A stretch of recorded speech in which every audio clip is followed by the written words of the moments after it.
और हमने जो पैगंबर भी भेजा है तो इसीलिए भेजा है कि अल्लाह के फरमान के मुताबिक उसका हुक्म माना जाए।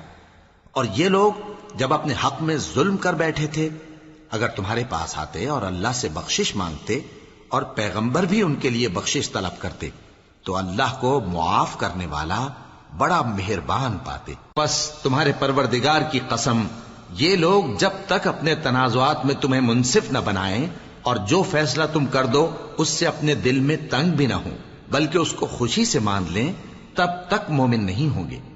और अगर हम इन पर फर्ज कर देते कि अपने आप को कत्ल कर डालो या अपने घर छोड़कर निकल जाओ, तो इनमें से थोड़े ही लोग ऐसा करते। और अगर ये उस नसीहत पर कारबंद होते जो इनको की जाती है, तो इनके हक में बेहतर और दीन में ज्यादा साबित कदमी का मूजिब होता।